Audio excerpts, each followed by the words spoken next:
पाकिस्तान में इस time Shopify के ऊपर काम करने वाले बहुत ज्यादा लोग हो चुके हैं। अब बात समझने की ये है कि शॉपिफाई के ऊपर हम अपना बिजनेस तो स्टार्ट कर लेते हैं, लेकिन यहाँ पर जो सबसे बड़ी प्रॉब्लम ये आ रही है कि अभी तक किसी को ये आइडिया नहीं है कि शॉपिफाई पर बिजनेस स्टार्ट करने के बाद कहाँ कहाँ कौन कौन से एक्सपेंसेस होंगे।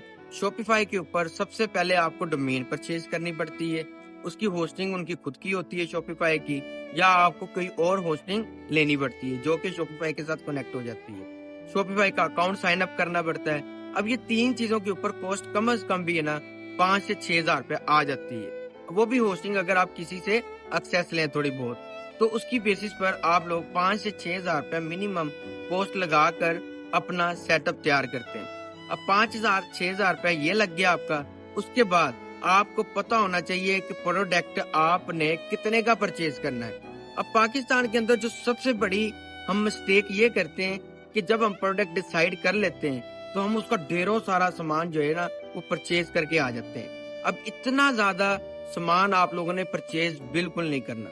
आपने अगर परचेज करना भी है तो आपने ज्यादा से ज्यादा 2 से 3 प्रोडक्ट सैंपल के तौर पर ले आने।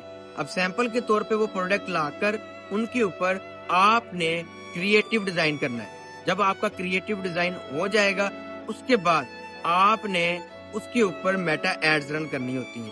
5-6 हजार आपका वो लग गया।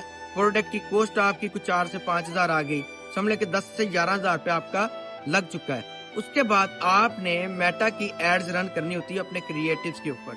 अब क्रिएटिव के ऊपर जब आप अपनी मेटा एड रन करते हैं कम से कम भी आपने 2000 या 1000 रुपया पर डे रखना होता है। तो 15 दिन का आपने माइंड बना कर रखना है कि 15 दिन के अंदर 15 वीडियोस के ऊपर आपने डेली की एक एड लगानी है जो मिनिमम 1000 रुपीज की हो।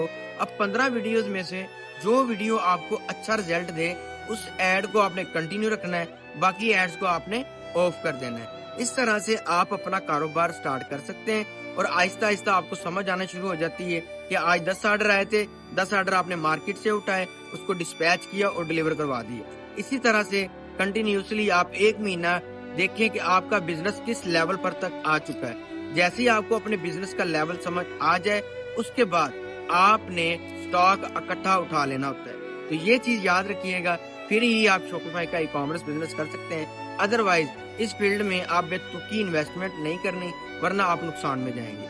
Thank you.